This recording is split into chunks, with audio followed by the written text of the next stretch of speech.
यं ब्रह्मा वरुणेन्द्ररुद्रमरुतः स्तुन्नन्ति दिव्यस्तवै वेदैः साङ्गपदक्रमोपनिषदै गायन्ति यं सामगा ध्यानावस्थिततद्गतेन मनसा पश्यन्ति यं योगिनः यस्यान्तं न विदुसुरासुरगणा देवाय तस्मै नमो नमो ब्रह्मण्यदेवाय गोब्राह्मणहिताय च जगद्धिताय कृष्णाय गोविन्दाय नमो नमः।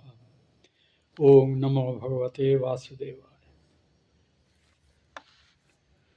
শ্রী ভগবানের কৃপায় আজকে আমরা শ্রীমদ্ ভাগবত মহাপুরাণে রক্ষিত ভগবানের অনুপম চরিত্র কথার দশম অধ্যায়ের 30 এবং 31 অধ্যায় অবলম্বনে অনুধ্যান করব। গতদিন আমরা যেখানে পাঠ শেষ করেছিলাম সেখানে আমরা দেখলাম ভগবান গোপীদের দর্শন দিয়ে নিজেকে যতজন গোপিনী ছিলেন কয়েকশ তাঁরা বা শতাধিক, যেভাবেই আমরা দেখি না কেন, কারণ সংখ্যাটি ভাগবতে স্পষ্টভাবে উল্লেখিত নয়, ততজনে ভাগে নিজেকে বিভক্ত করে প্রত্যেকেই যেন আলাদা আলাদাভাবে ভগবানের সঙ্গে মিলিত হওয়ার এই সুযোগ করছেন, যেটা তাঁর এই লীলা অসাধারণ বৈশিষ্ট্য। সাধারণত একজন প্রেমিক একাধিক প্রেমিকার সাথে কখনোই মিলিত হওয়ার সুযোগ পান না, কিন্তু এটাই হলো ভগবানের বিভূতি যে প্রত্যেক গোপিনী তাঁরা ভগবানকে নিজের মতো করে যে যেভাবে তাঁর সাথে মিলনের আকাঙ্ক্ষা পোষণ করতেন ভগবান তাঁদেরকে করতেন।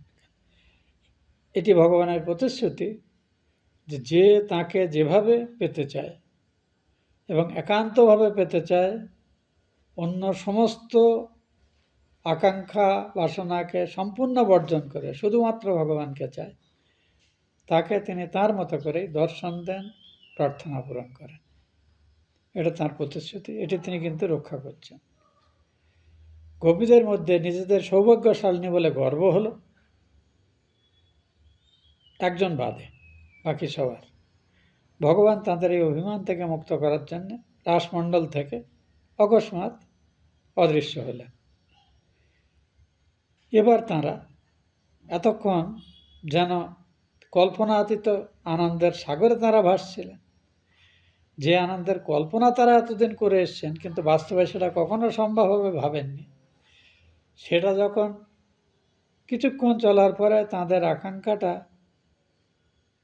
আরও বেশি প্রবল হয়ে উঠেছে, ঠিক সেই সময়ে তাদের মধ্যে অভিমানের সঞ্চার লক্ষ্য করে অন্য রমণীদের তুলনায় নিজেদের ভাগ্যবতী জ্ঞান করার এই যে গর্ব তাদের মধ্যে আবির্ভূত হলো।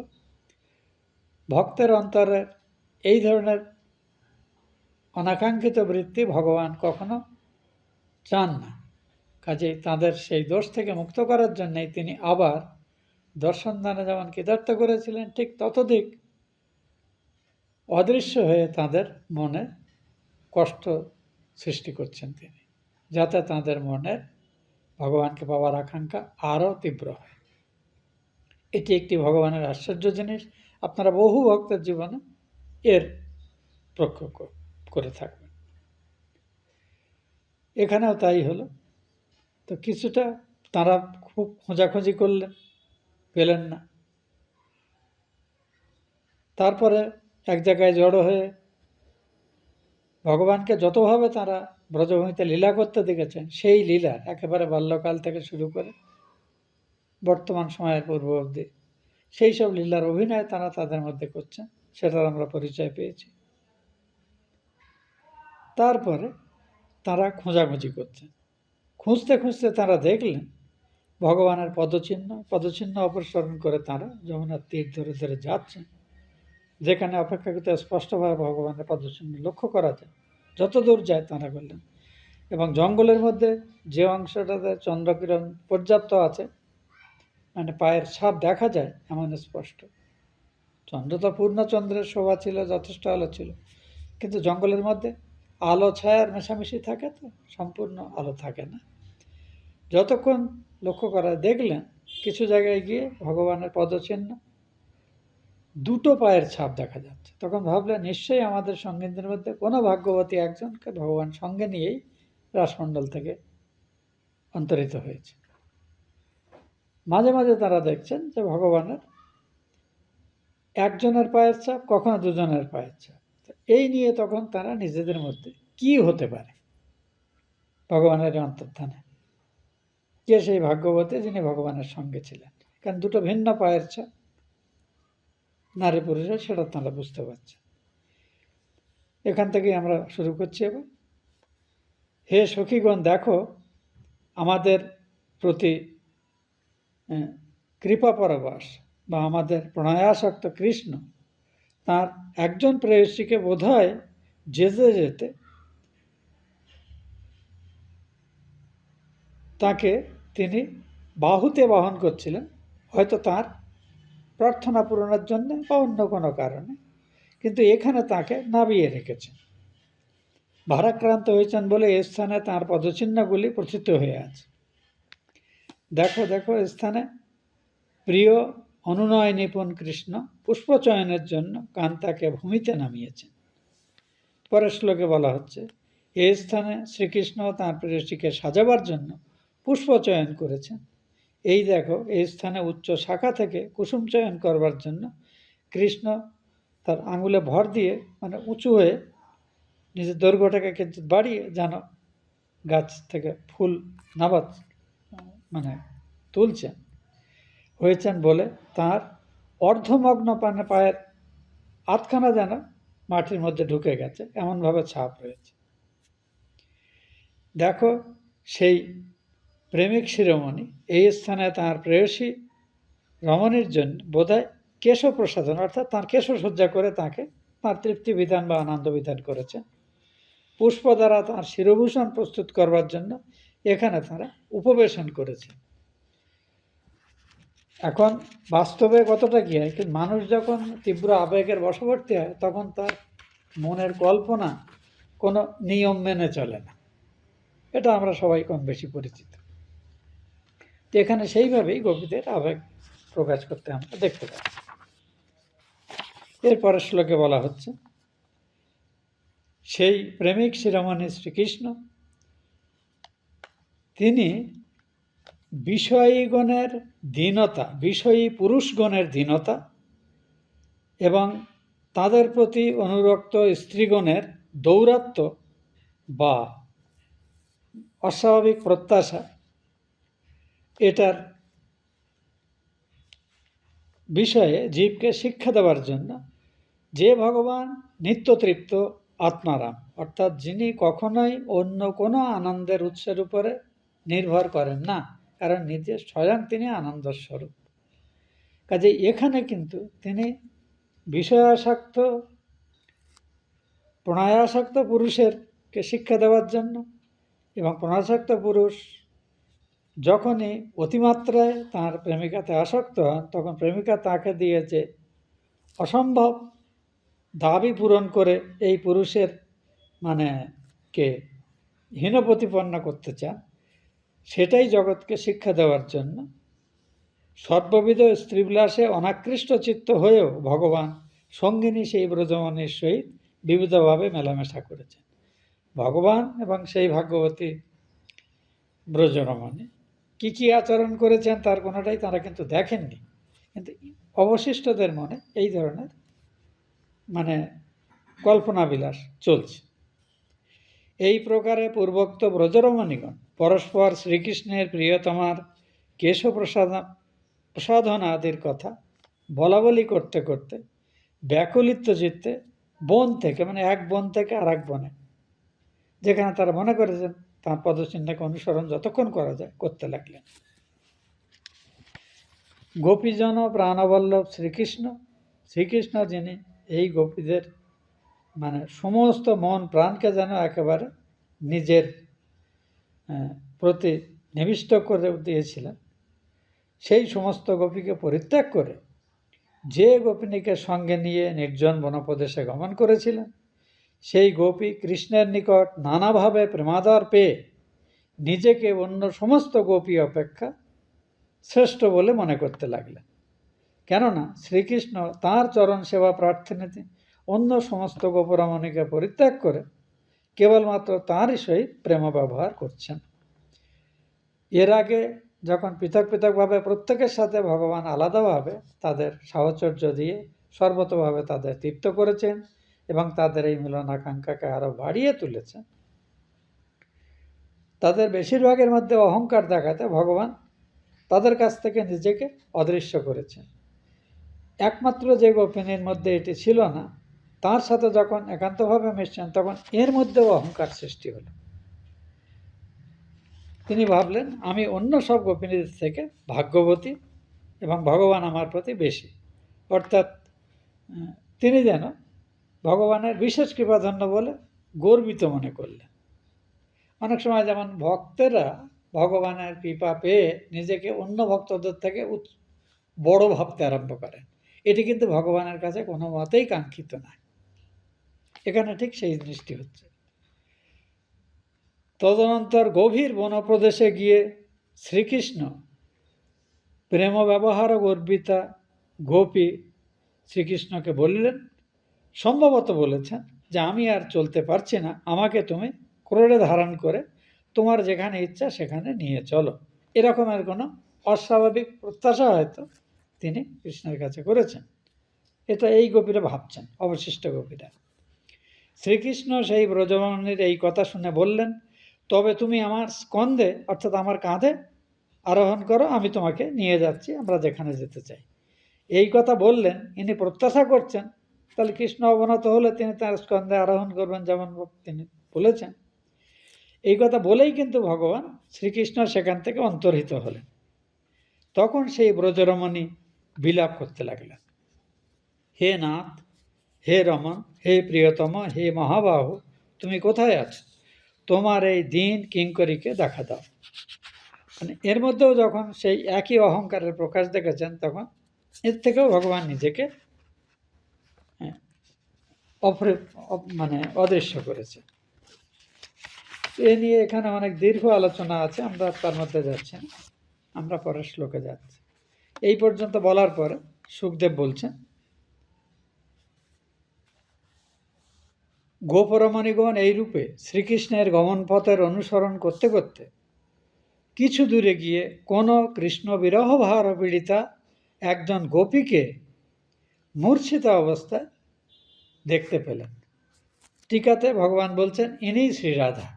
এখানে প্রসঙ্গতার আমরা বলে রাখি, এখনও কিন্তু কোথাও আমরা শ্রীমৎ মূল ভাগবতে কিন্তু ওই বৃন্দা বলুন, বিশাখা বলুন, অমুক যত যখন নামের আমরা শুনি কৃষ্ণলীলা বর্ণনাতে, ইনক্লুডিং শ্রীরাধা, কারোরই কিন্তু নামের উল্লেখ এখনও পায়নি। এইখানেই পরবর্তীকালের বৈষ্ণব আচার্যরা এইসব গোপিনীদের বিভিন্ন ক্যাটাগরিকে, কাউকে প্রধানা গোপী, কাউকে তার প্রতিদ্বন্দ্বী, যেমন শ্রীরাধা, চন্দ্রবলী ইত্যাদির নাম, অন্যান্য গোপীদের কল্পনা, এগুলো সব পরবর্তীকালে সংযোজিত।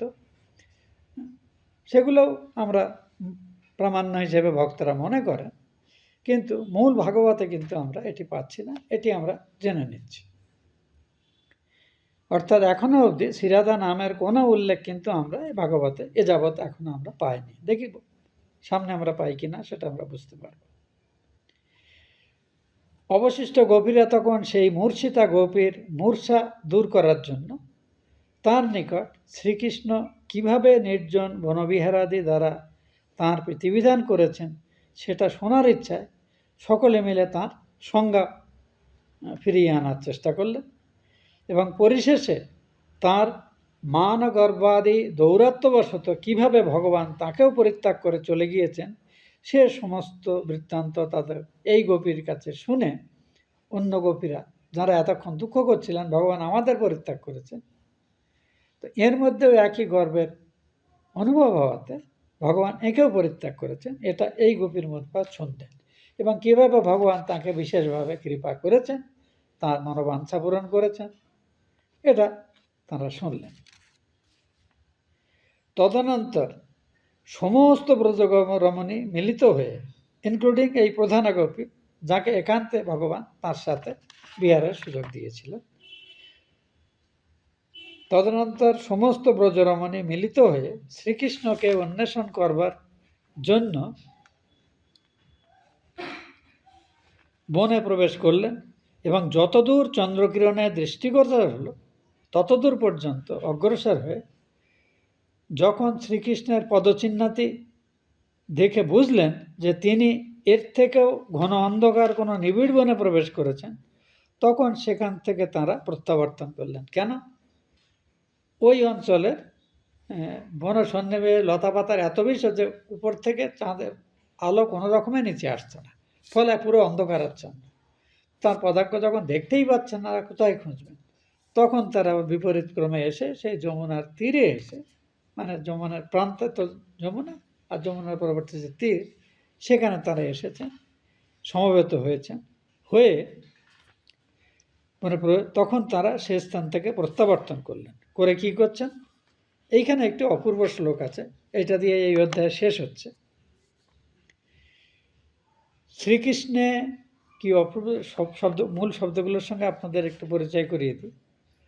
তন্মনস্কাস, তদালাপ, তদ্বিচেষ্টা, তদাত্মিকা, তদ্গুণানেব গায়ন্ত্য, নাত্মা আগারানি সস্মরু। বলছেন এই গোপীরা তখন, এদের মন সর্বতভাবে শ্রীকৃষ্ণে নিবিষ্ট চিত্ত। তারা শ্রীকৃষ্ণের কথা ছাড়া বাকি আর কোনো কথাই ভাবছিলেন না। না বাড়ির কথা, না ছেলে মেয়ের কথা, না স্বামী সন্তানের কথা, না লোকনিন্দার কথা, কোনো কিছুই নেই। একমাত্র ভগবানের স্মরণ মনন ছাড়া এদের মনে তখন কিন্তু আর কোনো কিছুরই অস্তিত্ব নেই। যখন ভক্তের সমস্ত অন্তর ভগবান এইভাবে দখল করেন, তখনই ঠাকুরের কথায় ওই অনুরাগ, অর্থাৎ সূর্যোদয়ের আগে যেমন উষা দেখা যায়, আলো এবং পূর্ব দিকটা লাল হয়ে ওঠে, রক্তিম হয়ে ওঠে, মানে এইবার সূর্য উঠবেন, ঠিক তেমনি ভগবান ঠাকুরের কথা মেতে বারবার আপনার পাবেন এই অনুরাগ। যে মুহূর্তে ভগবানের প্রতি এই প্রেমানুরাগ সঞ্জাত হলো, তখন জানবেন ভগবানের কৃপা প্রায় মানে আসন্ন। এখানে সেইভাবেই দেখা যাচ্ছে শ্রীকৃষ্ণের নিবিষ্ট চিত্তা, শ্রীকৃষ্ণের কথার পরস্পরের মধ্যে আলাপ আলোচনারত, শ্রীকৃষ্ণের অন্বেষণে যতদূর তাদের সামর্থ্য ছিল চেষ্টা করে, তারপরে তারা তাতে নিবৃত্ত হয়ে নিরন্তর শ্রীকৃষ্ণ আবেশে তারা তন্ময়তা, মানে তারা সকলেই তখন শ্রীকৃষ্ণময় হয়েই অবস্থান করছেন। নিজেদের শরীরেরও ভালো মন্দ সম্পর্কে তাদের কোনো বোধ নেই। ঠাকুর কথা মেতে বলছেন ভগবানের প্রতি ভালোবাসা যখন তীব্র হয়, তখন নিজের শরীরটা যে এত প্রিয়, সেই শরীরটার বোধটাও মানুষের কাছে, ভক্তের কাছে, সাধকের কাছে লুপ্ত হয়ে যায়। এখানে আমরা গোপীদের মনের অবস্থা কিন্তু সেটাই দেখতে পাচ্ছি। ওই জন্য গোপীরা সর্বকালে শ্রেষ্ঠ ভক্তের ভগবত ভাবে তন্ময়তার প্রকৃষ্ট উদাহরণ, এবং এরা শ্রীকৃষ্ণকে সুখী করতে চাইছে। তাদের যা সামর্থ্য আছে, তারা তাদের সদল বুদ্ধিতে দেখছেন যে আমাদের এই শরীরটুকুই তো আছে, তাহলে শ্রীকৃষ্ণের তৃপ্তি বিধান এদিকে করা ছাড়া আমাদের আর কি দেওয়ার আছে তাকে। এটাই তাদের ভাবনা এখানে মুখ্য। শ্রীকৃষ্ণ নিবিষ্ট চিত্তা, শ্রীকৃষ্ণ কথালাপে রতা, শ্রীকৃষ্ণ অন্বেষণ পরায়ণা এবং নিরন্তর শ্রীকৃষ্ণ আবেশে তন্ময়তা প্রাপ্তা ব্রজরমণীগণ নিজের দেহ, গৃহ, সন্তান, স্বামী, সমাজ সব কিছুকে বিস্মৃত হয়ে কেবল শ্রীকৃষ্ণেরই গুণগান করতে লাগলেন। এই গুণগানটা কিভাবে তাঁরা করছেন 31টি শ্লোকে পরের অধ্যায়ে বলা হয়েছে। কৃষ্ণ ভাবনা পরায়ণা ব্রজঙ্গনাগণ পুনরায় যমুনা পুলিনে এসে উপস্থিত হলেন এবং সকলে মিলিত হয়ে শ্রীকৃষ্ণের আগমন আকাঙ্ক্ষায় শ্রীকৃষ্ণ গুণগানে প্রবৃত্ত হলেন। শ্রীকৃষ্ণের গুণগান করছেন এবং প্রতি মুহূর্তে তিনি পুনরায় দর্শন দানে এবং তাদের সাহচর্য দানে কৃতার্থ করুন, এই প্রার্থনাও কিন্তু তার সঙ্গে সঙ্গে। এখানে মানবীয় আবেগ এবং ভক্তের ভগবানকে পাওয়ার আকুতি, এই দুটোর একটা আশ্চর্য মিশ্রণ এখানে কাজ করছে, যেটি এই গোপী গীতাতে আমরা পাব। এটি একটি অসম্ভব সুন্দর স্তুতি। তো এইটি পড়ে আমার মনে হচ্ছিল ভগবদ্গীতার 10ম অধ্যায়ে 9 নম্বর শ্লোকে এরকম আছে, 9 নম্বর 9, 10, 11 তিনটি শ্লোকে এটি বলা হয়েছে। মূল শ্লোকটি এইরকম: মচ্চিত্তা মদ্গত প্রাণা বোধয়ন্ত পরস্পরম কথায়ন্তস্য মাং নিত্যম তুষ্যন্তি চ রমন্তি চ। অর্থটা এইরকম: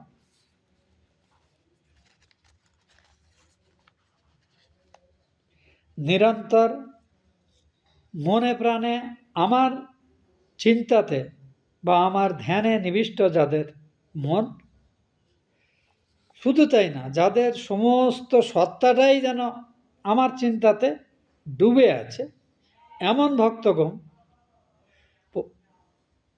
অনুরূপ অন্য ভক্তদের সাথে আমার বিষয়ে আলোচনা করে, আমার লীলা কথা আলোচনা করে এবং আমার লৌকিক অলৌকিক যত রকম প্রভাব সেসব বিষয়ে পরস্পরের মধ্যে ভাব বিনিময় করে আমার গুণ এবং প্রভাবের কীর্তন করে সর্বদাই নিজেদের মধ্যে পরম তৃপ্তি লাভ করে এবং অর্থাৎ প্রকারান্তরে তারা নিজেদের জাগতিক অস্তিত্ব ভুলে সর্বতভাবে যেন আমারই ধ্যানে তন্ময় হয়ে থাকেন।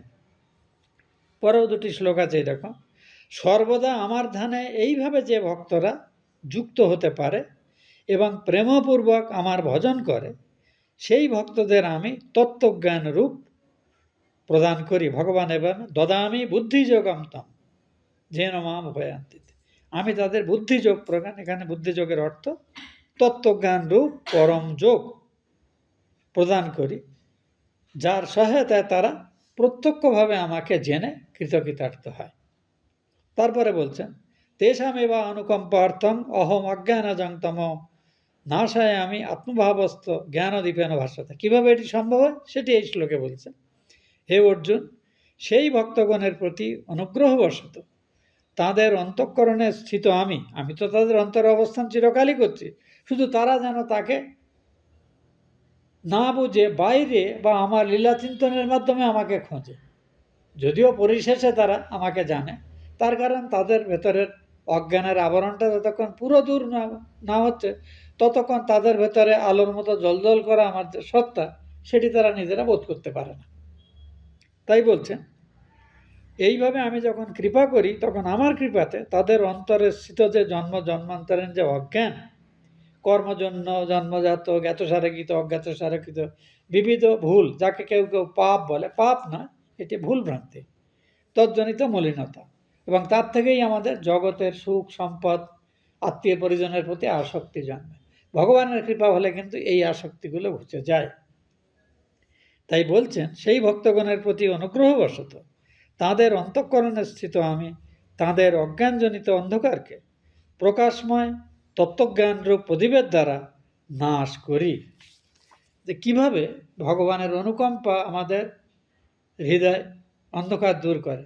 স্বামীজির এই খণ্ডনের লাইনটা যে নমো নমো প্রভু বাক্যমনাদিত মনোবচনৈকাধার জ্যোতির জ্যোতি উজ্জ্বল হৃদিকন্দর তুমি তমভঞ্জন হার। এই তম হলো অজ্ঞানজ অহংকার। আমাদের সকাম কর্মজন্য বা জাগতিক বাসনা কামনার জন্য যে মলিনতা আমাদের ভেতরে ভগবানের সত্তাকে আমাদের কাছ থেকেই ঢেকে রেখেছে, ভগবান কৃপা করে তার অন্তরের যে বৈরাগ্যের প্রদীপটি প্রজ্বলিত করে ধীরে ধীরে এটিকে অপসারিত করে দিলে আমরা বুঝতে পারি যে ভগবানকে তীর্থে খুঁজছিলাম, মন্দিরে খুঁজছিলাম, দেবালয়ে খুঁজছিলাম, তিনি আমার ভেতরে পূর্ব থেকেই বর্তমান আছেন।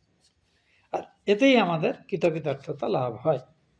তো গোপীরা এখন সেটিই করছেন, যেটি আমরা পরবর্তী এই 31 অধ্যায়ে পাঠ করব। তো এটি এইভাবে শুরু হচ্ছে: গোপিকা উঁচু, গোপিকারা গাইছেন, তারা গাইছেন সকলে মিলে ভগবানের স্তুতিগান। এটি অসাধারণ ভগবানের স্তুতিগুলোর মধ্যে অন্যতম। গোপী গীতা বলা হয়, গোপিকা গীতম বলা হয়, বিভিন্নভাবে বলা হয়। জয়তি তেধিকং জন্মনা ব্রজ শ্রূয়ত ইন্দিরা শস্যদত্রহি দ্বৈত দৃশ্যতাম দীক্ষুতাবকাশ তৈধৃত সবস ত্বং বিচিন্নতে। গোপীগণ বললেন, হে দ্বৈত, দ্বৈত শব্দের অর্থ প্রেমিক, হে দ্বৈত, তোমার জন্ম সময় থেকে, যে মুহূর্তে থেকে তুমি এই ব্রজভূমিতে ধরাধামে গোপদের মধ্যে অন্যতম গোপ বালক হয়ে জন্ম নিয়েছ, তখন থেকেই এই গোপ গোপীদের ব্রজের সুখ সমৃদ্ধি যেন বহুভাবে প্রকাশ পেতে শুরু করেছে। কেননা তোমার সঙ্গে অবিচ্ছেদ্যভাবে যুক্ত লক্ষ্মী দেবীও তোমার সাথেই এই ব্রজভূমিতে বাস করছেন আমাদের অলক্ষ্যে। তোমাকে আমরা মানব শরীরে দেখতে পাচ্ছি, কিন্তু তাকে আমরা দেখতে পাচ্ছি না। কিন্তু তার আগমন হওয়াতেই যাবতীয় সুখ সম্পদে এই ব্রজভূমি যেন উদ্বেলিত হয়ে চলেছে। কিন্তু আমাদের দুর্ভাগ্য, এই ব্রজে তোমার ধ্যানে, তোমার প্রতি মিলিত হবার বাসনাতে যে ব্রজঙ্গনারাকে তোমাকে পাওয়ার জন্য এই রাত্রে এখানে সমবেত হয়েছে, তুমি তাদের কিছুটা সঙ্গ প্রদান করার পরে আবার তুমি আমাদের কাছ থেকে দূরে সরে কেন জানো আমরা সেটা জানি না, এবং আমরা তোমাকে পাগলের মতো এই জঙ্গলে জঙ্গলে খুঁজে বেড়াচ্ছি। পরের শ্লোকে এরকম আছে, এই শ্লোকটা একটু সহজ করে মানাটা এরকম লিখেছেন টিকাকাররা। হে প্রিয়, তোমার জন্মাবধি ব্রজভূমি শ্রেষ্ঠতা লাভ করেছে এবং সর্বপ্রকারের সম্পদের অধিষ্ঠাত্রী দেবতা লক্ষ্মীও ব্রজভূমি আশ্রয় করেছে। কিন্তু আমাদের দুর্ভাগ্য, আমরা সেখানে এত দুঃখ ভোগ করছি কেন? ব্রজভূমি বাকি সবাই সুখে বাস করছে, কিন্তু আমরাই খালি এখন দুঃখিত। তোমার এই চরণ অনুরাগিনী ব্রজরমণীগণকে বনভূমিতে বিসর্জন দিয়ে হে কৃপানিধি, তুমি কেন অদৃশ্য হলে? হে প্রিয়, আমাদের একবার দৃষ্টিগোচর হও, অর্থাৎ পুনরায় আমাদের দর্শন দিয়ে আমাদের কৃতার্থ করো। এটা বহুভাবে অন্য শ্লোকেও বলা আছে। পরবর্তী শ্লোকে তাঁরা প্রার্থনা করছেন। এখানে একটি অসাধারণ সুন্দর উপমা আছে। প্রথমত, শরৎকালে পূর্ণ প্রস্ফুটিত একটি পদ্ম ফুল, তার মাঝখানে যে কোরক, সেই কোরকেরও ভেতরে আরও গভীর যে অঙ্গ থাকে, সেটা অত্যন্ত একটু ভিন্ন রঙের, কখনো নীল বা কখনো অন্য রঙের থাকে। এর শোভা অত্যন্ত সুন্দর।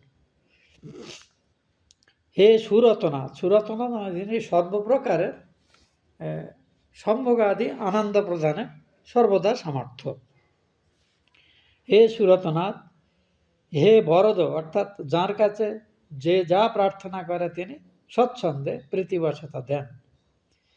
হে সুরতনাথ, হে বরদ, শরৎকালীন স্বচ্ছ সরোবরের মধ্যে সুন্দরভাবে বিকশিত একটি পদ্মের কোরকের মধ্যে, গর্ভপত্রের মধ্যে যে অপূর্ব দৃষ্টিনন্দন পদ্মের মানে বিভিন্ন কোরকগুলো অবস্থান করে, তোমার শোভা সেই রকমই মনোহর, এবং তোমার সেই শোভা দেখে যা আমরা এতদিন দূর থেকে দেখতাম, আজকে কিছুক্ষণের জন্য প্রত্যক্ষভাবে একেবারে কাছ থেকে দেখে আমরা তোমার বিনামূল্যে কেনা দাসী হয়ে গেছি। সংস্কৃতে যে শব্দটি ব্যবহার করে, তে অশুল্ক দাসিকা, তোমার মানে যারা তোমার কাছ থেকে কোনো মূল্য দাবি করছে না, অর্থাৎ বিনামূল্যেই তোমার দাসত্ব দ্বারা স্বীকার করেছে। সুরতনাথ তে অশুল্ক দাসিকা বরদ নিঘ্নত নেহ কিংবদা, তুমি তাদের অতৃপ্ত অবস্থায় ত্যাগ করে তাদের মিলনের আকাঙ্ক্ষাকে বহুগুণে প্রবর্ধিত করে তাদের কাছ থেকে দূরে সরে গিয়ে তাদেরকে তুমি মরণাধিক যন্ত্রণাযুক্ত করেছ। এই নির্মমতা তুমি কেন দেবে? তুমি তো সকলকে আনন্দ প্রদানই করে থাকো, তাই দেখেছি। তো এই মুহূর্তে তুমি আমাদের প্রতি এত নির্দয় কেন হলে? এই শ্লোকে সেটাই বলা হচ্ছে। এই শ্লোকটি একটি সুন্দর শ্লোকে আনন্দ বৃন্দাবনা চম্পু বলে আমাদের জীব গোস্বামীর একটি খুব সুন্দর বই আছে এই ভগবানের লীলার উপরে। চম্পু-কাব্য হলো মহাকাব্য, যেমন শ্রীমদ্ ভাগবত, তার কোনো একটি অংশকে নিয়ে বিশেষভাবে নানাবিধ অঙ্গিকে তার ভাবটিকে তুলে ধরার জন্য যে গ্রন্থগুলো হয়, সেও কবিতায়, সংস্কৃতে লেখা, কবিতাতে লেখা, ছন্দে লেখা, বিবিধ ছন্দে লেখা হয়, তাকে চম্পু বলে, চম্পু-কাব্য। তো এই আনন্দ বৃন্দাবন চম্পু এমন একটি বই।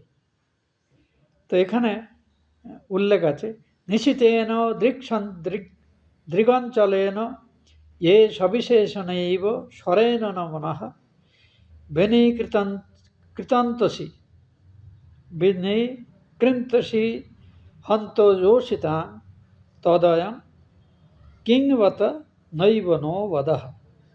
আমি মূল শ্লোকটা একটা আইডিয়া দেওয়ার জন্য আপনার শ্লোকটা পড়লাম। অর্থটা এরকম, হে প্রাণবল্ল, তুমি তোমার শানিত তীরের মতো যে দৃষ্টি নিক্ষেপ, ভগবানের একটি দৃষ্টি, প্রেমপূর্ণ দৃষ্টি, তো একটা তীক্ষ্ণধার তীরকে, সূক্ষ্ম অত্যন্ত ধারালো স্বরকে ধনুধারী যখন ধনু সংযোগ করে ছাড়ে, সেটা যেমন একেবারে নিশ্চিতভাবে লক্ষ্যভেদ করে এবং লক্ষ্যের মধ্যে একেবারে ঢুকে গিয়ে তার প্রাণকে আকর্ষণ করে, সেই রকম। তো ভগবানের এই যে প্রেমপূর্ণ দৃষ্টি নিক্ষেপ ঠিক এইরকমই একটা তীক্ষ্ণতার তীরের মতো মানে কার্যকর, সেটি বলছেন। তুমি তোমার নিশিত স্বরের ন্যায় নয়ন প্রান্ত দ্বারা এই ব্রজ রমণীগণকে অবিরত বৃদ্ধ করছ, কিন্তু হায়, ইহাতে কি তাদের মেরে ফেলা হচ্ছে না? তুমি আর তাদের মরতে কি বাকি রেখেছ? এতটাই তাদের অভিমান ভগবানের প্রতি। তো এটি কবিতাতেও বলছেন একজন আমাদের চৈতন্য চৈতামৃতে, শুনো হে সুরতনাথ, তোমার নয়ন সবার সর্বস্ব ধন করায় হরণ, শারদ সরসী জল তাহে ফুল্ল শতদল, তার গর্ভপত্রে যেই অসম সুষমা, তাহা চুরি করি আনি সে হে চোরের শিরোমণি, ঘোষিতেছ অবনীতে আপন মহিমা। গোপীরা তাঁকে বকাঝকা করছেন, তার প্রতি আবেগ প্রকাশ করছেন। মানে মানুষ অতিশয় আবেগপ্রবণ হলে যেমন ভুল বকে, তো যারা ভক্ত নয় তাদের কাছে এটা ভুল বকা মনে হবে, ভক্তদের কাছে এটি পরম আদরণীয় জিনিস। এরপরের শ্লোকে আসছে এরকম, এর আলোচনা অনেক আছে, আমরা মোটামুটি একটু আপনাদের ধারণা আইডিয়া দেওয়ার চেষ্টা করছি। এরপর একটি অপূর্ব শ্লোক, ন খলু গোপিকা নন্দন ভবান ভবান অখিল, ন খলু গোপিকা নন্দন ভবান অখিল দেহি নাম অন্তরাত্মা দৃক, বিখন সার্থিত বিশ্বগুপ্তয়ে সখ উদয়ীবান সাত্বতাঙ্কুলে। এটি একটি অপূর্ব শ্লোক। বহু ভক্তির শাস্ত্রের আলোচনাতে এই শ্লোকটি শাস্ত্রকাররা কোট করে থাকেন। তা বলছেন, হে সখা, তুমি শুধু যশোদার পুত্র নও, তুমি সর্বজীবের অন্তর্যামী, কিন্তু ব্রহ্মার প্রার্থনায় বিশ্ব পালনের জন্য যদুকুলে অবতীর্ণ হয়েছে। দেখুন, একটু আগে যেন কিছু ভগবানের সংজ্ঞা আকাঙ্ক্ষী রমণীরা মানবীয় মন নিয়ে ভগবানকে ডাকছিলেন, সেই তাঁদেরই মুখে আবার এই যে শ্লোকটি উচ্চারণ হচ্ছে, মানে তারা কিন্তু ভগবানের সরৈশ্বর্য সত্তা, সর্বব্যাপী সত্তা, চিৎস্বরূপ, জ্ঞানস্বরূপ, আনন্দস্বরূপ সত্তা সম্পর্কে সম্পূর্ণ ওয়াকিবহাল, অর্থাৎ ভগবানের মাহাত্ম্য জ্ঞান তাদের মধ্যে পূর্ণ মাত্রায় বর্তমান। যদিও তাঁরা যেহেতু মানবীয় শরীর নিয়ে জন্মেছেন, সেই মানবীয় দৃষ্টিকোণ থেকেও ভগবানের সাহায্য তাঁরা কামনা করছেন এবং এর দ্বারা তাঁরা ভগবানকে তৃপ্ত করার চেষ্টা করছেন। তাঁদের নিজেদের কষ্ট আমরা পরে দেখব যে ভগবানের সুখই তাঁদের প্রার্থিত, ব্যক্তিগত সুখটা তাদের কাছে উপেক্ষিত, কারণ তাঁরা বহু ঝুঁকি নিয়ে কিন্তু এই ভগবানের আহ্বানে সাড়া দিয়ে এই রাত্রে চলে এসছেন। তাই বলছে, হে সখা, তুমি যশোদার পুত্র শুধু নও, তুমি সর্বজীবের অন্তর্যামী, কিন্তু এই শরীরে ব্রহ্মার প্রার্থনায় ব্রহ্মা চেয়েছিলেন এই বিশ্ব পালনের জন্য, ধরিত্রী দেবী প্রার্থনা করেছিলেন তিনি অন্তত পাপচিত্ত অসুরদের পীড়নে পীড়িত হচ্ছেন এবং তার ধরনের মানুষরা, সুসন্তানরা তাদের দ্বারা পীড়িত হচ্ছে, এই জন্যে এই পাপভার থেকে মুক্তি চেয়েছিলেন। তিনি ব্রহ্মার কাছে গেলেন, ব্রহ্মা নারায়ণের কাছে গিয়ে প্রার্থনা করেছে। নারায়ণ বলেছেন, হ্যাঁ আমি জানি, উপযুক্ত সময় আমি পৃথিবীতে অবতীর্ণ হব। সেই কথা সম্পর্কে কিন্তু গোপীরা তার রেফারেন্স এই শ্লোকে, এই প্রার্থনাটাতে দিচ্ছেন। এটি 4 নম্বর শ্লোক গোপী গীতার। এরপরের শ্লোকে বলা হচ্ছে, হে বৃষ্ণি বংশের তিলক স্বরূপ, মানে বৃষ্ণি বংশ মানে ভগবান যে বংশে জন্মেছেন এদের বৃষ্ণি বলা হয়। হে কান্ত, এক মুহূর্তে তিনি বলছেন তুমি বৃষ্ণ বংশের শ্রেষ্ঠ, এবং আরেকজন যে কান্ত, তাঁদের কিন্তু হে আমাদের একমাত্র স্বামী বা প্রকৃত স্বামী, প্রকৃত পতি, সংসার দুঃখ ভয়ে তোমার চরণে শরণাগত জনের অভয়প্রদ, তোমার চরণে শরণাগত জনের অভয়প্রদ, সর্বকাম পূরণ সমর্থ এবং লক্ষ্মীর বাঞ্ছিত তোমার চরণ কমল আমাদের মস্তকে অর্পণ কর। ভক্তরা বিপদগ্রস্ত হয়ে, ভগবান তো গীতাতে বলেছেন, আর্ত, জিজ্ঞাসু, অর্থার্থী, জ্ঞানী, 4 প্রকারের আমার ভক্ত আছে। কেউ বিপদে পড়ে বিপদ থেকে উদ্ধারের জন্য আমায় ডাকে, কেউ টাকা পয়সা যথেষ্ট আছে কিন্তু আরও বাড়ানোর জন্যে, সম্পদশালী হওয়ার জন্যে আমাকে ডাকে, কেউ শুনেছে আমি আছি, আমার স্বরূপকে জিজ্ঞাসু, সে আছে। এরা সবাই আমার ভক্ত, কিন্তু আমার শ্রেষ্ঠ ভক্ত হলো যে জ্ঞানী, যে জানে আমার থেকে জগতের শ্রেষ্ঠতম প্রার্থিত কাম্যবস্তু কিছু নেই, কাজে এই জন্য সব কামনা ত্যাগ করে সে আমাকে ডাকে। এই জ্ঞানী হলো আমার শ্রেষ্ঠ ভক্ত।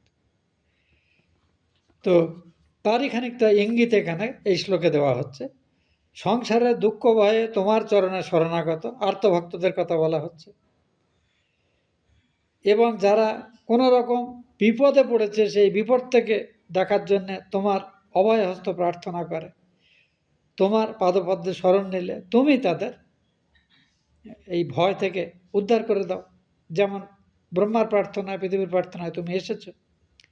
সর্বকামনা পূরণ সমর্থ, তোমার এই শ্রীপাদপদ্ম সমস্ত জীবের, সমস্ত প্রার্থীদের সব কামনা পূরণ করে। শুধু তাই না, এই জন্যেই তোমার এই পাদপদ্ম সেবা করার প্রার্থনা স্বয়ং লক্ষ্মী দেবী নিরন্তর করে।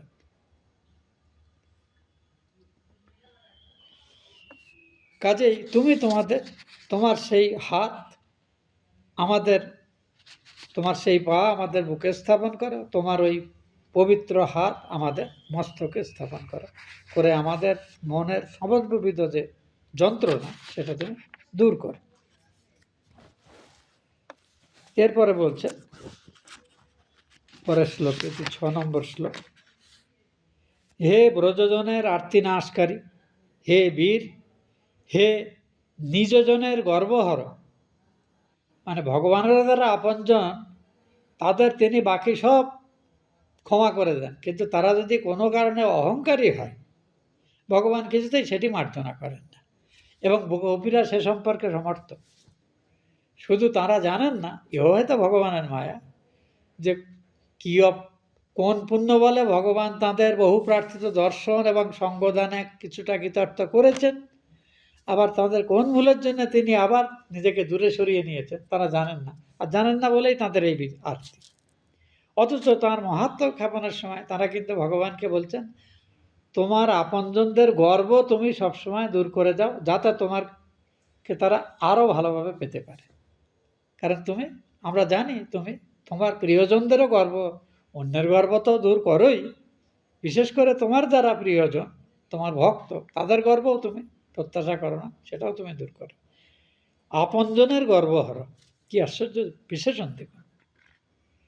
হে সখে, তোমার এই দাসীগণের মনোরথ পূরণ করো, একবার তোমার মনোহল বদন কোমল দেখিয়ে আমাদের চোখকে তৃপ্ত করো, আমার চোখের জ্বালা চিরতরে দূর করে দাও।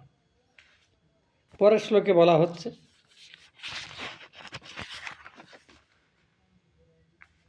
হে প্রণতজনের পাপনাশক, গোচারণকালে গবাদি পশুদের পেছনে পেছনে ধাবিত হওয়ার জন্যে সমস্ত রকম শোভার যে অপূর্ব শোভামণ্ডিত তোমার মুখমণ্ডল এবং কালীয় নাগের ফনায় নৃত্যচ্ছলে সমর্পিত তোমার যে পাদপদ্ম, আমাদের বক্ষস্থলে সেই পাদপদ্ম স্থাপন করে আমাদের হৃদয়ের তাপ দূর করো।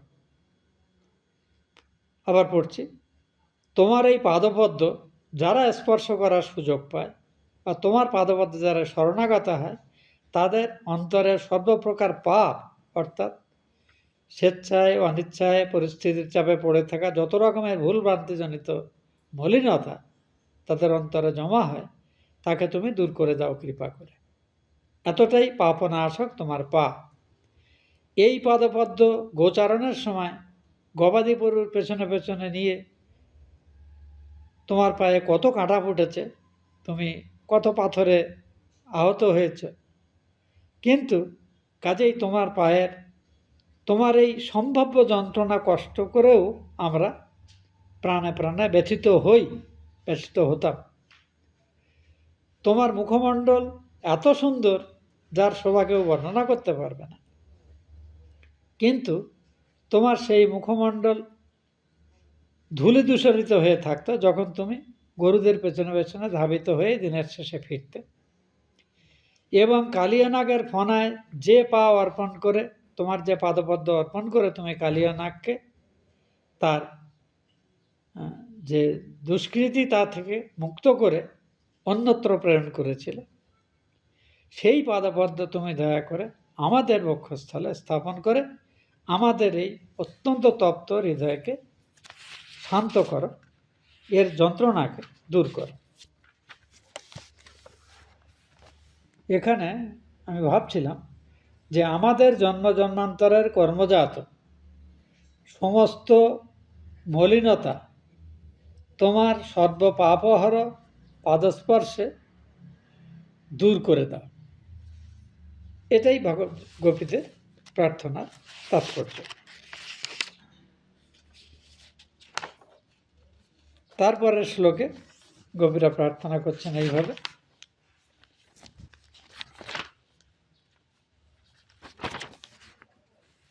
হে কমললোচন, হে বীর, তোমার মধুর পদলালিত্য সমন্বিত এবং বিজ্ঞজনের চিত্তাকর্ষক বচনে মুগ্ধ এই কিঙ্করীগণকে তোমার অধর সুধা পানে আপ্যায়িত কর। যে ভগবানের দ্বারা যে ওষ্ঠ আধারের স্পর্শ তারা তীব্রভাবে প্রার্থনা করছেন এই শ্লোকটিতে। আশ্চর্য দেখুন, ভগবানের একজন সর্বোচ্চ পর্যায়ের ভক্তের যে ভগবত দর্শনের আকুতি, আর গোপীদের দেহধারী মানুষ তারা, কোকোবালা, তারা সাধারণ রমণী, তারা তাদের যে ভগবানের সাথে দৈহিকভাবে মিলিত হওয়ার যে বিচিত্র, এই দুরকম চিন্তাভাবনার এক আশ্চর্য মিশেল এই স্তুতি। তো এখানে বলছেন, হে পদ্মপত্রের তুল্য সুদৃশ্য দৃষ্টি চোখ মতো যার, এবং তুমি মহাবীর, কারণ তুমি অসম্ভব সব বিপদ থেকে ব্রজভূমির রাক্ষসদের হাত থেকে রক্ষা করেছ। তোমার মধুর পদলালিত্য সমন্বিত এবং বিজ্ঞচিত্তের আকর্ষক বচনে তোমার পায়ের স্পর্শেও যেমন মানুষের বা তোমার চলার ছন্দে যেমন মানুষের চোখ তৃপ্ত হয়, তেমনি তোমার যে ঠোঁট থেকে যে অত্যন্ত মনোহর বচনাবলী নির্গত হয়, সেগুলোও কিন্তু সমানভাবে যে কোনো মানুষকে তোমার দিকে তীব্রভাবে আকর্ষণ করে। ভগবানের বাচন শৈলী বরাবরই অত্যন্ত সুন্দর ছিল। তোমার এই কিঙ্করীগণকে তোমার অধর মুখ স্পর্শ দ্বারা আপ্যায়িত করে। ভগবানের চুম্বন তারা প্রত্যাশা করছে। এরপরের শ্লোক একটু সেই শ্লোক যা কথামৃতে আমরা পড়ি, তব কথামৃতম তপ্ত জীবনম কবিভিরীড়িতম কলমশাপহম শ্রবণমঙ্গলম শ্রীমদাততম ভুবি গৃণন্তি যে ভুরিদা জানা। লক্ষ্য করুন এই আশ্চর্য শ্লোকটি, যার ব্যাখ্যা আপনারা বহু সাধুদের মুখে শুনেছেন। তো এখানে এই গোপীদেরই এই প্রার্থনার অঙ্গ। একটু আগে তাঁরা ভগবানের মানে অষ্টাধারের স্পর্শ কামনা করছিলেন, পর মুহূর্তেই দেখুন তারা বলছেন তোমার কথামৃত, তোমার ওই অষ্টাধার অবলম্বনে তোমার জিহ্বা আশ্রয় করে যে অপূর্ব উপদেশ পরামর্শ ভক্তদের তুমি দিয়ে থাকো, যা ত্রিতাপতাপিত অর্থাৎ আদিভৌতিক, আধ্যাত্মিক এবং আদিদৈবিক, এই তিন রকমের যত রকম বিপদ বা কষ্ট আমরা অনুভব করি জীবনে, এগুলোর মোটামুটি এই তিনটে ক্যাটাগরি। এই দুঃখ যা দূর করে তোমার কথামৃত, তোমার মুখের কথা, যা সমস্ত ত্রিতাপদগ্ধ জীবের ত্রিতাপকে অর্থাৎ আদিভৌতিক, আদিদৈবিক এবং আধ্যাত্মিক দুঃখকে দূর করে দেয়। তোমার যে বাণীর প্রশংসা সমস্ত বিজ্ঞজনেরা, পণ্ডিত বিদ্বজ্জনেরা, ভক্তেরা করে থাকেন, যা মানুষের সমস্ত রকম দুঃখের আত্যন্তিক নিবৃত্তি দানের সমর্থক, যা শুনলেও মঙ্গল হয় এবং যার থেকে উৎকৃষ্ট আর কোনো কিছু নেই, এবং সর্বত্র যে তোমার উপদেশাবলীর বাণীর মানে প্রশস্তি সর্বত্র সঙ্গীত আকারে মানুষ ভজন করে, গান করে।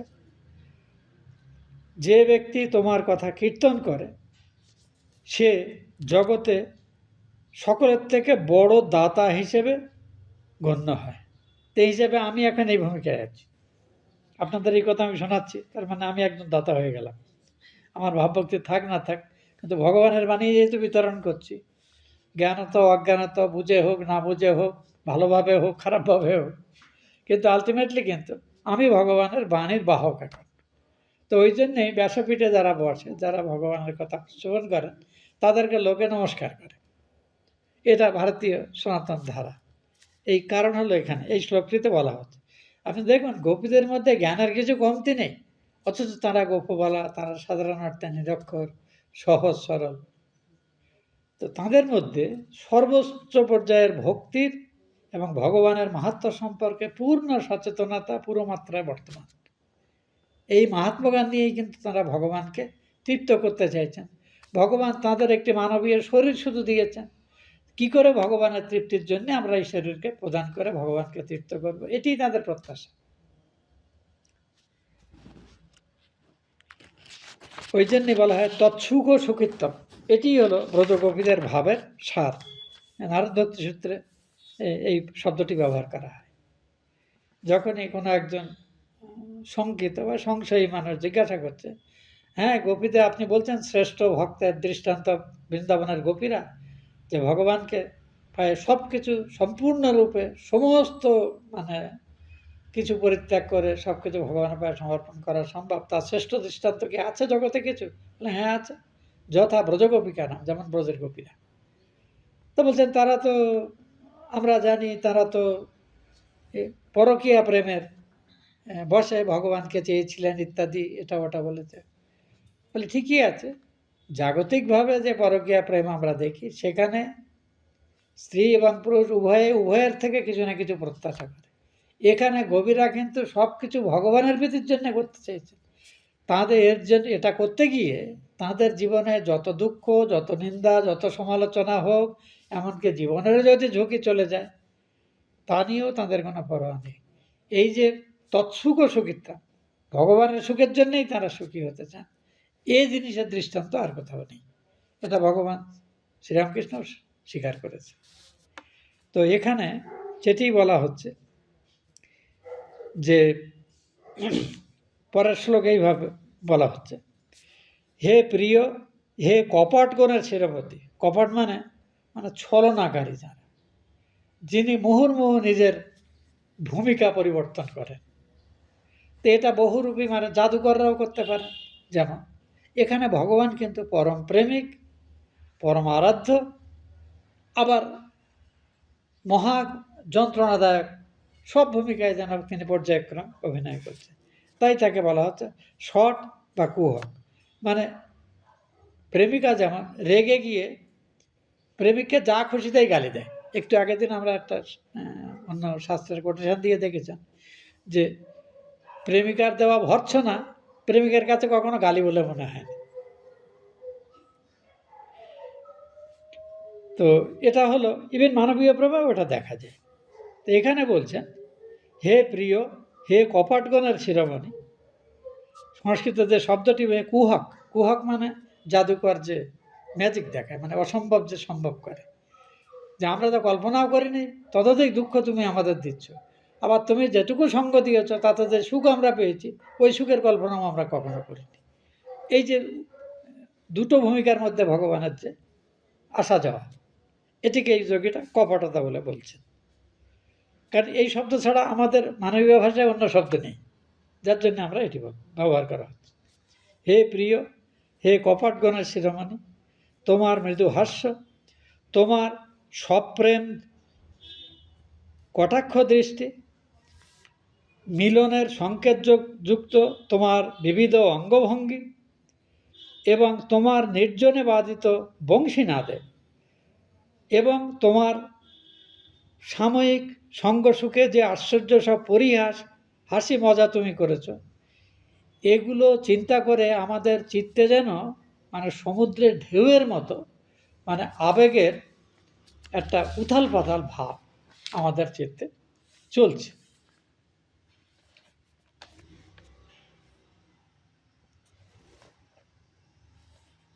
এই ঘড়ির দিকে তাকালে মাথা মনের গোলমাল হয়ে যায়, চিন্তা স্রোতটাই কেটে যায়। তারপরে শ্লোকে বলছেন, হে নাথ, যিনি অনাথের আশ্রয় তাকে নাথ বলে। হে কান্ত, তুমি জগৎ স্বামী, কাজেই তুমি আমাদেরও স্বামী, এবং যে স্বামীর প্রতি কর্তব্যের তুমি উপদেশ দিয়েছো আমরা আগেই বলেছি, সেই স্বামীর প্রতি কর্তব্য ঠিক ঠিক করলে তোমার প্রতি প্রসন্ন হও বলেই তার জন্যই আমরা চাই। কাজে তোমার প্রতি সম্পন্নের থেকে অধিকতর সেবা আর কিছুতেই করা যায় না। আমরা এর আগে ভগবান যখন তাদের এই বাড়ি ফিরে যাওয়ার উপদেশ দিচ্ছিলেন, গোপীরা তো অনেকক্ষণ ধরে চুপচাপ শুনলে, তারপর যখন উত্তর দিলেন ভগবানকে একবারে কাবু করেই ছেড়েছেন, সেটা আমরা আলোচনা করেছিলাম আগের ক্লাসে। তাই বলছেন, হে নাথ, হে কান্ত, যখন তুমি গোচারণ করবার জন্য গোষ্ঠ থেকে বনভূমিতে গমন করো, তোমার এই অত্যন্ত কোমল পাদপদ্ম মানে পদ্মের কোরকের থেকেও নরম তোমার যে পা, সুকোমল চরণতল, সেটা কখনো পাথরের গায়ে আহত হয়, কখনো কিছু কাঁটাযুক্ত ঘাস তাতে ব্যথিত হচ্ছে। আর যখনই তুমি গোষ্ঠ থেকে রওনা হও গোচারণের জন্য, তখন থেকেই সারাদিন আমাদের যে কত না কাঁটা তোমার পাকে ক্ষতবিক্ষত করছে, কত পাথরের আঘাত না তোমার এই কোমল পায়ে লাগছে। এইটা ভেবে আমাদের চিত্ত মাঝে মাঝে আমরা বিকল হয়, অবশ হয়ে যেতে থাকে। দেখুন, ভগবানের সুখ ছাড়া তাদের চিন্তাতে আর কোনো বিষয়ই বিবেচ্য নয়।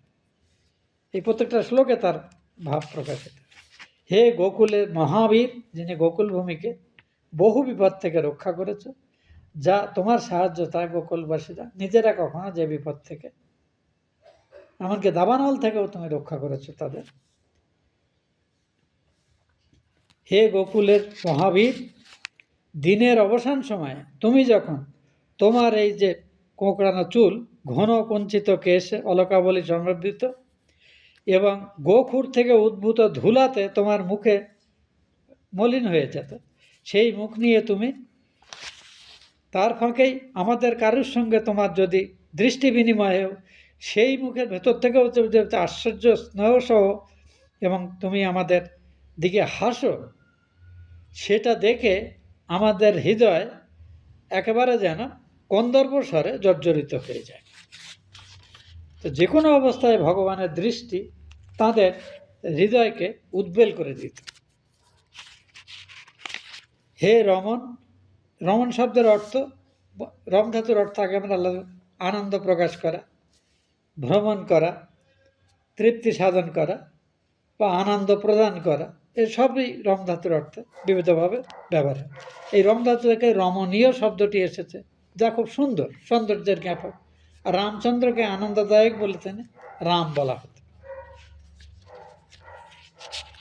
তো তো হে রমন, হে সর্বদুঃখহারী, দুঃখ দূর হলেই তবেই না মানুষ আনন্দ। কাজে দুটো শব্দ কিন্তু পরস্পরের পরিপূরক। হে রমন, হে সর্বদুঃখহারী, শরণাগত জনের সমস্ত রকম অভীষ্ট প্রদানকারী, এমনকি ব্রহ্মাও যে চরণের কৃপা প্রার্থনা করেন, যে চরণ ধারণ করে পৃথিবী গৌরবান্বিত হয়েছে, যে চরণ ধ্যান করে যোগীরা নিজেদের অন্তরের সমস্ত মলিনতা, কর্মজন্য মলিনতা থেকে নিজেদের মুক্ত করেন, এবং যে পাদপদ্ম আশ্রয় করেছে, স্বয়ং লক্ষ্মীও যে পাদপদ্ম আশ্রয় করার জন্য জগতের অন্য সমস্ত কিছু ত্যাগ করে সেই পাদপদ্মের সেবা নিরত করে থাকেন, তোমার সেই চরণপদ্ম আমাদের এই কঠিন বক্ষস্থলে অর্পণ করো। তারপরের শ্লোকে বলা হচ্ছে, হে বীর, স্বরসংযোজিত বেণু, এখানে স্বর মানে স্বর দন্তস্বয় বফলারা, তালবস্বয় স্বর, র স্বর মানে হলো বান, আর দন্তস্বয় বফলারা স্বর মানে হলো আমাদের স্বরলিপি, যে সঙ্গীতের যে বিভিন্ন নোট। হে বীর, স্বরসংযুত তোমার যে বাঁশরি, যে বাঁশরি না জানি না কোন সৌভাগ্য বলে তোমার এই অপূর্ব ওষ্ঠ এবং অধরকে স্পর্শ করে কৃতার্থ হচ্ছে মুহুর্মুহু। সে চেয়েছিল কিনা জানি না, কিন্তু তুমি কি তাকে কৃতার্থ করেছ। যা দেখে শুধু মানুষ নয়, মনুষ্যর দিকে ছোটোখাটো ইতর প্রাণীরাও পর্যন্ত অপলক দৃষ্টিতে তোমার দিকে তাকিয়ে থাকে, এবং তাদের জগতের প্রতি যে যত আসক্তি মুহূর্তের জন্য যেন তোমার মুখের দিকে তাকালে তারা ভুলে যায়, সেই আসক্তি ভুলে তোমার সেই সুরতবর্ধন দৃষ্টিমাত্রেই যে কোনো মানুষের অন্তরে তোমার সাথে মিলিত হওয়ার যে কামনা তুমি বর্ধন করো, সেই কামনা আমাদের মধ্যে তীব্রভাবে বর্তমান,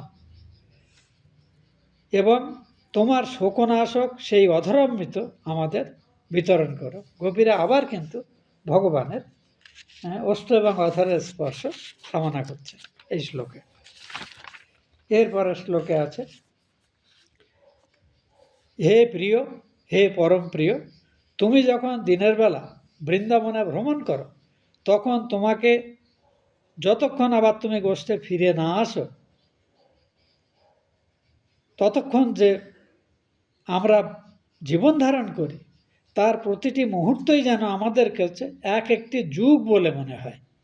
যদিও তারা দিনাবসানে এই যে কোঁকড়ানো সুন্দর সুললিত মানে কৃষ্ণ কেশ, সে শোভা, ভগবানের চুল, খোলা চুল যখন গাঢ়া থাকে এবং তার উজ্জ্বল মুখটা তার মাঝ থেকে, সেটার শোভাটা অত্যন্ত অপূর্ব। এটি বহুভাবে এই কোঁকড়া চুলটায় কুটিল শব্দ এখানে সংস্কৃতে ব্যবহার করেছেন এরা। আমার মতে অন্য কোনো শব্দ ব্যবহার করলে বোধহয় ভালো হতো, কিন্তু এর থেকে অন্য শব্দ বোধহয় আপাতত মানে সাধু বাংলাতে পাওয়া যায় না। আবার এখানে চলিত বাংলা ব্যবহার করলে ঠিক ভাবটা প্রকাশ হয় না, এখানে সাধু ভাষায় অনুবাদকরা ব্যবহার করেছেন। কুটিল কুন্তল মণ্ডিত যে তোমার মুখবদন, তারা যখন পরম আগ্রহে মুখ উঁচু করে দেখে, তথাপি তখন যেন মনে হয় কত যুগ ধরে তাদের চোখের পলক পড়ে না। মানে এই সময়ে তাদের চোখে যে যদি কখনো দৃষ্টি পড়ক পড়ে, তখন তারা বিধাতা যিনি এই মানব শরীরকে সৃষ্টি করেছেন তাকে অভিসম্পাত করে, যে তুমি এই চোখের পলকটাকে সৃষ্টি কেন করলে, এটাকে না করলেও তো পারত, তাহলে আমরা ভগবানকে দেখতে পারতাম। অথবা দুটো চোখই বা আমাদের কেন দিয়েছ, তুমি কয়েকশো করে চোখ দিতে পারতো, তাহলে আমরা ভগবানকে একই সাথে 100 গুণ দেখতে পারতাম। এ এক আশ্চর্য ব্যঞ্জনা, যেটা মানে ভক্তের ভগবানকে দর্শনের যে আনন্দ তার অভিব্যক্তিকে সূচিত করে। তাহলে আমি আবার পড়ছি অর্থবর্ণনটি। তুমি যখন দিনশেষে বৃন্দাবনে তুমি যখন দিবসে বৃন্দাবনে ভ্রমণ করো, তোমার সেই বৃন্দাবনে মানে ব্রজকুলে অনুপস্থিতিকালে ক্ষণার্থক প্রতিটি মুহূর্তও যেন আমাদের কাছে এক একটি যুগ বলে মনে হয়। যদিও দিনের শেষে তারা তোমার এই অপূর্ব কৃষ্ণ কুঞ্চিত কেশ সমন্বিত মুখমণ্ডল দেখতে লাভ করে, তারা পরম আগ্রহে তোমার এই মুখের দিকে অপলক নয়নে চাইতে থাকে। কিন্তু সেখানে এই নিমেষ একটি বাধা সৃষ্টি করে, যেন তোমার থেকে শুধু তাকিয়েই থাকে নিরন্তর যুগ যুগ ধরে, এমনই তাদের ইচ্ছা মনে হয়। কিন্তু চোখের পলক তাতে একটা বাধা সৃষ্টি করে বলে তারা প্রথমত মাত্র দুটো চোখ দেওয়ার জন্যে, দ্বিতীয়ত আবার সেই চোখের দৃষ্টিকে মাঝে মাঝে ঢেকে দেওয়া এই পলক সৃষ্টি করার জন্য বৃন্থি অর্থাৎ বিধাতাকেও যেন মনে মনে অভিসম্পাত করতে থাকে। আপনি দেখুন মানে কবিদের আকতের অভিব্যক্তিটা কি আশ্চর্য। তারপরে বলছেন, এটা প্রায় ভগবানকে একটুখানি দোষারোপ করা। হে অচ্যুত, তুমি আমাদের আগমনের কারণ ব্যতীত আছো। কেন আমরা তোমার কাছে এসেছি তুমি ভালো রকমই জানো। তোমার উচ্চ বেণুগীতে মোহিত হয়ে পতি পুত্র জ্ঞাতি ভ্রাতা বান্ধব সকলকে অনাদর করে আমরা তোমার নিকটে এসেছি। হে শট মানে প্রতারক, রাত্রিকালে কোন ব্যক্তি স্বেচ্ছায় আগত এমন আগ্রহী প্রমোদাকে অর্থাৎ নারীকে পরিত্যাগ করে দূরে চলে যায়। প্রথমত একজন নারীর প্রসন্নতা জ্ঞাপনের জন্যে পুরুষ কত না সাধ্য সাধনা করে, আর আমরা সেখানে উপযাচক হয়ে তোমার কাছে এসেছি। তা সত্ত্বেও তুমি আমাদের আবার তুমি ইঙ্গিত করেছো বলেই আমরা এসেছি, আমরা উড়ে এসে জুড়ে বসিনি।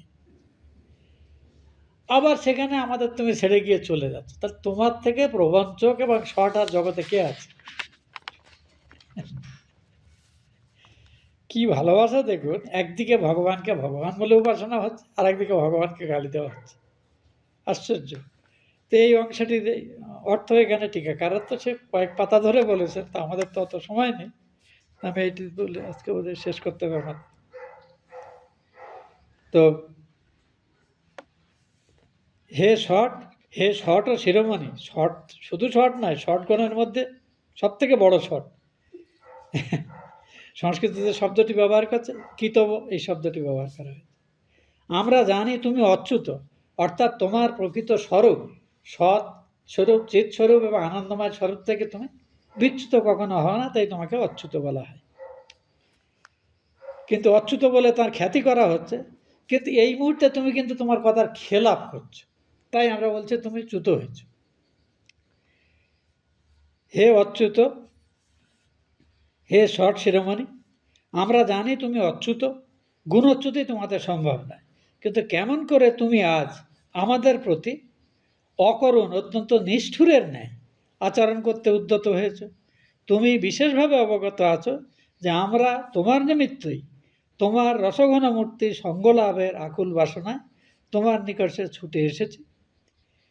তুমি আমাদের একমাত্র গতি, কিন্তু হে শট শিরোমণি, তুমি কেন নির্দয় হয়ে আমাদেরকে ত্যাগ করতে উদ্যত হয়েছে? তো এই প্রশ্ন দিয়েই আমরা শেষ করি। তো আমরা মোটামুটি 16টি এই গোপীগীতার 16টি শ্লোকের অর্থ আমরা পড়েছি। আমরা খুব বিস্তারে যাইনি, কিন্তু এতটুকু বিস্তার না করলে নয় বলেই আমরা এ করেছি। আজকে আমরা এখানে শেষ করছি। ওম ইত্যেষাং বাংময়ী পূজা শ্রীরামকৃষ্ণ পাদয় অর্পিতাং তেন দেবেশম প্রিয়তাং মে গদাধরঃ। ওম শান্তি শান্তি শান্তি। হরি ওম তৎসৎ। শ্রীরামকৃষ্ণার্পণমস্তু।